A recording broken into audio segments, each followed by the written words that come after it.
Outer ring రోడ్డుకు అనుబంధంగా ఈరోజు ప్రభుత్వం చేపడుతున్న కార్యక్రమాలు అత్యంత గొప్పది, పెద్దది.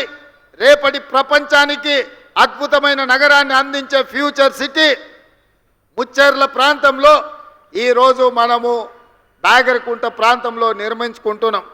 దాదాపుగా 15,000 ఎకరాల భూమి ఉన్నది. ఇంకొక 15,000 ఎకరాలు ఫారెస్ట్ ల్యాండ్ ఉన్నది.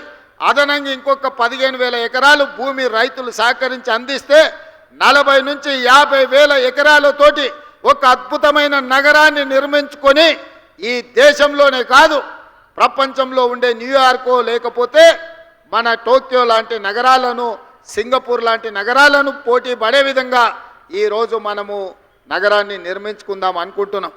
ఆనాడు ఒక ఆయన చెప్పిండు, మీరు అందరు చూసారు, ట్యాంక్ బండు నీళ్ళు కొబ్బరి నీళ్ళు అలాగుంటాయి, ఇట్లా ముంచుకొని అట్లా తాగొచ్చు అన్నాడు. నేను ఈడు ఉన్న మిత్రులు అడుగుతున్న జర్ర అట్లా రోడ్ దాటితే ట్యాంక్ బండే. తాగుడు సంగతి దేవుడు ఎరుగు, వాసన చూసే పరిస్థితి ఉందా? 10 ఏళ్ళ ఆయన పరిపాలనలో మురికి కూపంగా ట్యాంక్ బండును మార్చిన చరిత్ర ఆనాటి ముఖ్యమంత్రిది.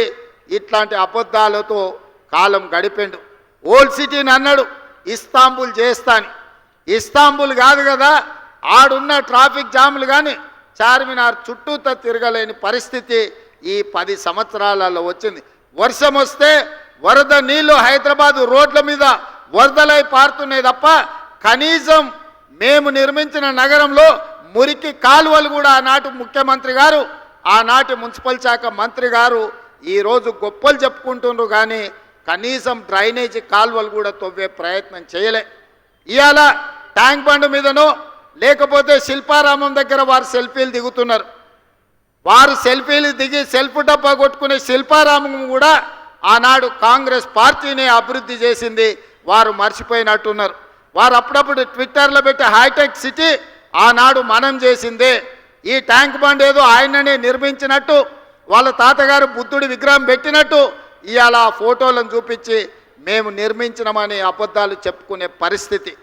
ఏది ఏమైనా ఆనాడు 10 సంవత్సరాలు 20 లక్షల కోట్ల రూపాయలు ఖర్చు పెట్టినా ఈ నగరానికి కావాల్సిన శాశ్వతమైన అభివృద్ధిని గత 10 సంవత్సరాలు పరిపాలనలో ఉన్నవాళ్ళు చెయ్యలేదు. మరి ఈరోజు నేను మిమ్మల్ని అడుగుతున్న మిత్రులారా, టీవీలలో మనం చూస్తున్నాం, ఢిల్లీలో కాలుష్యం పెరిగిపోయింది, మనుషులు బతకలేని పరిస్థితి, ప్రజల్ని ఇళ్లలో నుంచి బయటికి రావద్దంటారు.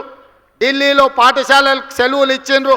అక్కడ ఉన్నోళ్ళు ఆరోగ్యం కాపాడుకోవాలంటే ఇతర నగరాలకి వలస బొమ్మని అక్కడ ఉన్న వాళ్ళు చెప్తున్నారు. స్పష్టంగా ఢిల్లీ నగరం ఈనాడు నివసించడానికి ఉపయోగపడే నగరంగా లేదు. ఢిల్లీ నగర వాసులు ఇతర ప్రాంతాలకు వలస బొమ్మంటున్నారు. ముంబై నగరాన్ని తీసుకుంటే వర్షం వచ్చిందంటే పీకల దాకా నీళ్ళు వచ్చి ముంబై నగరం అతలా కుతలమైపోతుంది. ముంబై నగరము నివసించలేని పరిస్థితికి వచ్చింది.